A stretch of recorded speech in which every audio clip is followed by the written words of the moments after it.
বানাও কেন, কোনোদিন বানাইছো না, কিন্তু আজকে ভাই আমি দোকানে বইয়া লাইভ করে কিন্তু ভিডিও বানাই না।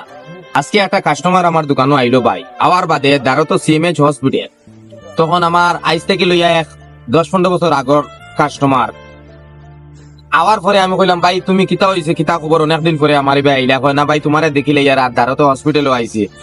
তাই আমি কইলাম অনেকদিন পরে, কইলো ভাই অনেকদিন পরে আইলাম চেন্নাইয়া হসপিটাল। আমি বললাম কিতা হইছে ভাই, বলে গত 3 বছর আগে আমি অপারেশন করিয়া গেছি, আমার কিডনি গো ফাত্তর হয়ে গেছে আর লাংসও ফানি, দুইটা বেমার বেটাই একলগে লইয়া ঘুরিয়ার, লগে ডায়াবেটিস লগে তুরা ও খোয়ার বাদে কইলো ভাই 3 বছর আগে আমি অপারেশন করিয়া সাকসেসফুল হইয়া পুরো আরাম হয়ে গেল, 3 বছর বাদে সেম বেমার আবার জায়গা খাই গেল। তখন খোয়ার বাদে কইলো ভাই আমি তো অনেক টাকা পয়সা খরচেছি, কোনো বেমারের কোনো দর্শন নাই, ক্ষমার কমে আবার আই যায়, কমে আবার আই যায়। তখন আমি কইলাম উঠিয়া ভাই তুমি তো কোন ধর্মর মানুষ, কইলো ভাই আমি মুসলমান ধর্মর মানুষ।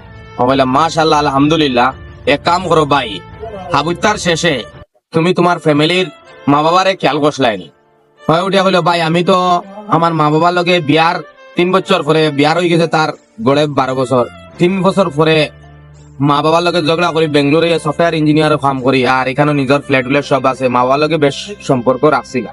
আমি কইলাম তোমার বেমারের মেইন ঔষধ হইল কি তোমার মা বাবা, যখন তুমি তোমার মা বাবার কাছে সম্পর্ক রাখছো না, তাহলে তোমার বেমার জিন্দগি কমতো না। তুমি অন থাকি হসপিটাল থেকে ডাইরেক্ট হসপিটাল ডাক্তার না দেখাইয়া তুমি সিধা তুমি বাড়িতে যাও, গিয়া তোমার মার আর বাফর ফাওখানো ধরো, ও দোকান হইল কি তোমার মেডিসিন, এমআরআই আর সিটি স্ক্যান।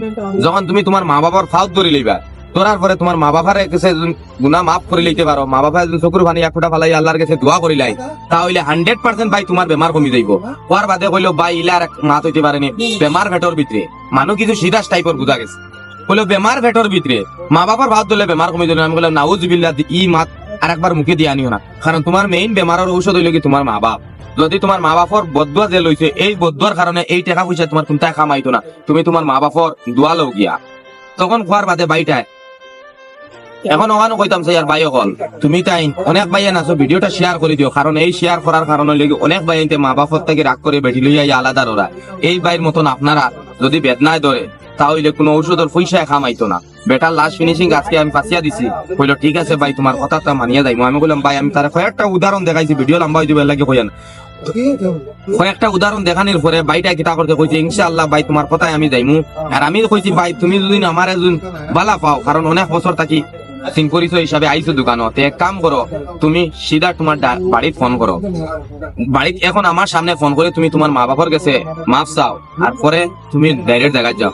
ভাই উঠিয়া কয় তার মা বাবার নাম্বারও নাই, বাড়িটা হইলো গিয়ে তোমার